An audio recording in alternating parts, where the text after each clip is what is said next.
हातमागावर विणलेल्या सिल्क गदवालचे काठ आणि पदर मुख्य साडीला इंटरलॉक सिस्टीमने बेमालूमपणे जोडलेले असतात।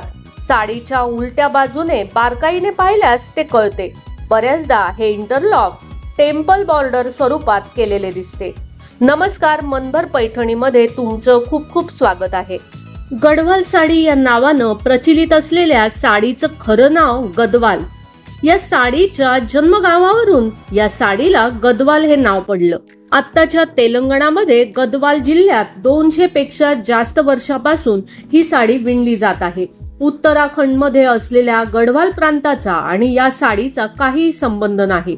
महाराष्ट्रात बोलीभाषेत गदवाल शब्दाचा अपभ्रंश होऊन गढवाल हे नाव रुळलं, पण दाक्षिणात्य भारतात या साडीला गदवाल साडी असंच म्हटलं जातं।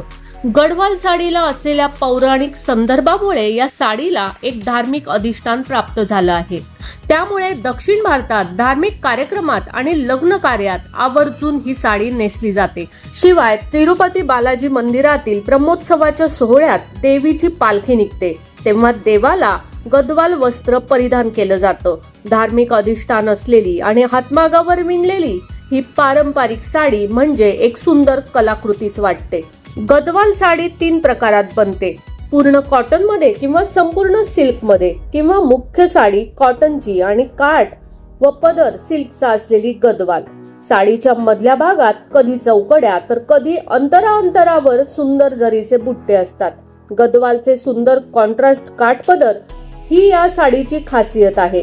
काही डिझायनर गदवाल मध्ये तर गंगा जमुना काठ असतात, म्हणजे वरचा काठ वेगळ्या रंगाचा आणि खालचा काठ वेगळ्या रंगाचा। काठ पदरावरील भरजरी नक्षी कामावर दक्षिणात्य मंदिरांवरील कोरीव कामाचा आणि नैसर्गिक घटकांचा खूप मोठा प्रभाव पडलेला दिसतो। गदवालच्या काठपदरामध्ये खूप कलात्मक वैविध्यता दिसून येते। या साड्यांच्या नक्षीकामामध्ये विणकरांनी खूप कलात्मक प्रयोग केलेले दिसतात। मोर, कमळ, चाफ्याची फुलं, वेल, कोयऱ्या, रुद्राक्ष, गोपुरम इत्यादी घटकांची सुंदर गुंफण केलेली आढळते। बऱ्याचदा या साडीच्या पदराच्या शेवटी सुट्ट्या उभ्या धाग्यांचे बांधून केलेले गोंडे असतात, किंवा काही जणी तर खास तसे गोंडे करून घेतात। अशा साड्या फारच ग्रेसफुल दिसतात। हातमागावर विणलेली प्रत्येक गढवाल साडी विणकरांच्या कल्पकतेनुसार वेगवेगळी विणलेली असते। घडीवर खराब होऊ नये म्हणून रुळावर गुंडाळलेल्या स्वरूपात मिळणाऱ्या या साड्या उलगडत जातात। तसतशी साड्यांची सुंदर रंगसंगती आणि अप्रतिम नक्षीकामातले सौंदर्यही उलगडत जाते।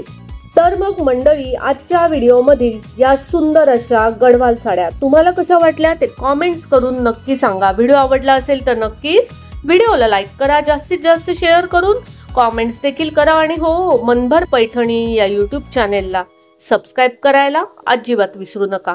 धन्यवाद।